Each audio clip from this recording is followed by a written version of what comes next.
Mais bien, chers frères, Zachée, il faut que j'aille demeurer dans ta maison. Mais bien, chers frères, il faut bien comprendre le sens de ce que Jésus demande à Zachée. Zachée commence par monter sur un sycomore pour voir Jésus. Il a un désir de voir cet homme. Il entend parler tellement de cet homme-là. Et Zachée est un homme extrêmement riche. Il est chef des collecteurs d'impôts. C'est le pécheur par excellence. Et il habite dans la ville de Jéricho. La ville de Jéricho est réputée pour ses péchés. Pour un bon juif, c'est pas une ville recommandable. Et voilà que Jésus, devant tout le monde, devant les pharisiens, les bien-pensants, voilà qu'il dit, Zachée, je veux aller demeurer dans ta maison. Je vais vous expliquer que la tête des pharisiens, eh bien, elle n'est pas de bon augure pour Jésus, c'est le moins qu'on puisse dire. Ils récriminaient tous et ils s'en prennent durement à lui. Comment cet homme-là peut aller chez ce grand pécheur? Et Jésus ne veut pas entrer seulement dans la maison de Pierre. Il veut aller plus loin. Quand il dit « je veux demeurer dans ta maison », c'est « je veux demeurer dans ton cœur ». Vous voyez, Zachée entrouvre la porte à Jésus, il monte sur le sycomore et il observe Jésus, il veut voir Jésus. Déjà, il y a une brèche qui s'ouvre pour lui. Jésus n'hésite pas, il s'y engouffre.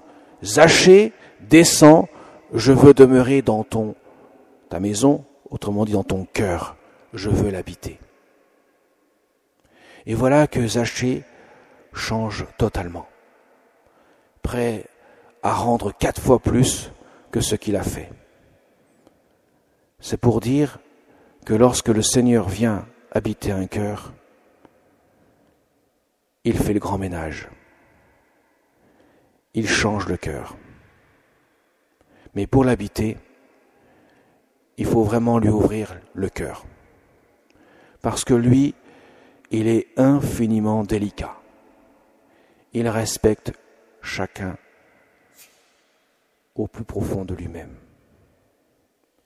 Mes chers amis, dans quelques instants, nous allons recevoir le Seigneur dans la communion. Et Jésus nous dit, comme à Zachée, « Je veux habiter dans ta maison. Je veux demeurer dans ta maison. » Il va de soi que je ne peux pas m'approcher de lui sans prendre conscience de ce que je viens de faire. La vie chrétienne, mes chers amis, c'est vraiment la vie de Dieu en nous. Toutes les lectures, aussi bien la première, le livre de la sagesse, qui nous dit clairement que Dieu ferme les yeux sur nos péchés pour nous pardonner, que le livre de saint Paul apôtre aux Thessaloniciens, qui demande que nous puissions rendre active notre foi, et l'Évangile montre, manifeste avec clarté que Dieu veut habiter notre cœur. Il veut y demeurer, il veut le changer. C'est absolument essentiel. Nous ne pouvons pas nous contenter d'une pratique superficielle. Rappelez-vous ce que dit Jésus dans l'Apocalypse de Saint Jean, « Je vomis les tièdes ». Et si nous ne creusons pas ce désir de Dieu dans notre cœur, si nous ne laissons pas habiter par sa présence, Dieu aura l'impression de ne pas être accueilli. Nous pouvons recevoir matériellement, entre guillemets, la communion, mais nous pouvons être extrêmement éloignés de Dieu si nous ne le vivons pas à ce moment-là. Voilà pourquoi c'est si important.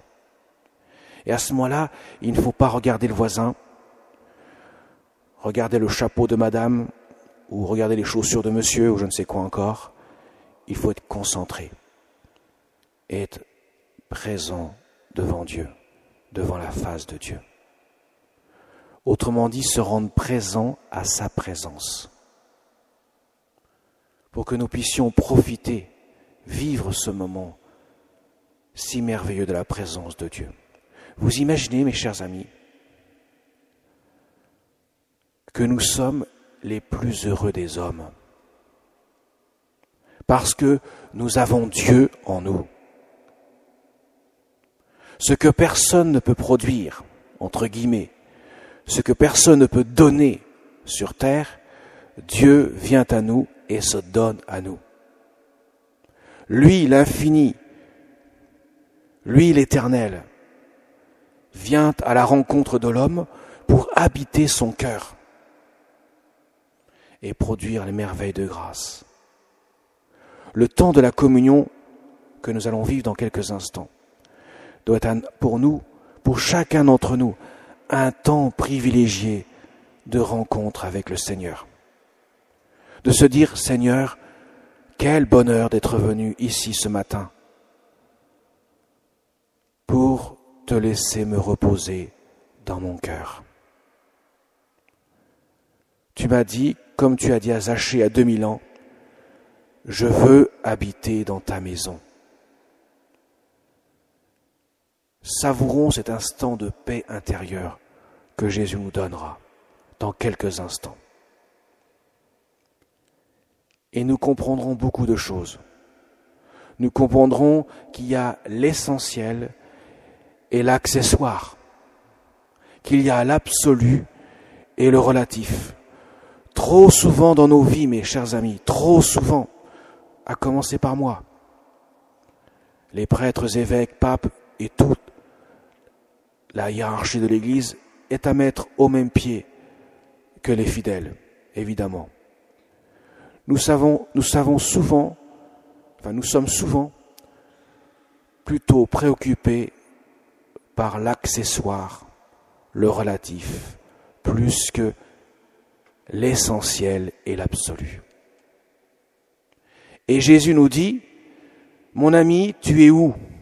Je suis là, l'absolu, l'éternel, et tu ne me vois pas. Tu te préoccupes de babioles qui ont guère d'importance.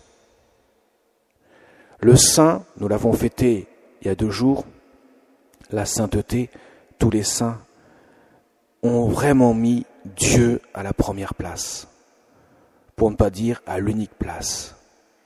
Et tout ce qui était autour, toute la vie qu'ils ont vécue, était marquée par cette absolue de présence de Dieu. Tout était vu sous le regard de Dieu. Et ça change beaucoup de choses. Ça ne veut pas dire qu'ils n'étaient pas préoccupés de ce monde, mais ils les voyaient, ces choses de ce monde, les personnes autour d'elles, dans le regard de Dieu. Ça change tout, réellement tout. Parce que tout est ordonné, tout est à la juste place. Voilà pourquoi les saints peuvent dire, ce n'est plus moi qui vis, c'est le Christ qui vit en moi. Voilà pourquoi le saint peut aller jusqu'au don de sa vie, pour le Seigneur et pour ses frères, quels qu'ils soient. Voilà pourquoi le saint déjà vit sur terre le ciel, certes dans la foi, mais il n'en demeure pas moins que c'est réellement le ciel, puisque c'est Dieu le ciel. Alors mes chers amis, avec l'intercession de tous nos saints, particulièrement de la Sainte Vierge Marie, qui est pour nous un modèle, un exemple, l'exemple même à suivre, demandons leur intercession, que nous-mêmes aussi puissions prendre la mesure de l'appel du Seigneur. Dieu nous appelle. Dieu nous lance un appel. Saint Paul l'a dit. Dieu vous trouve digne de l'appel qu'il vous a adressé. Quelle que soit la hauteur, la profondeur, le degré de notre péché, Dieu nous appelle. Et dans un acte de confiance, il nous sauve. Car Jésus, comme il l'a dit dans l'Évangile, vous l'avez entendu, dans la dernière phrase, le Fils de l'homme est venu chercher et sauver ceux qui étaient perdus. Laissons toute la place à notre Seigneur dans notre cœur. Amen.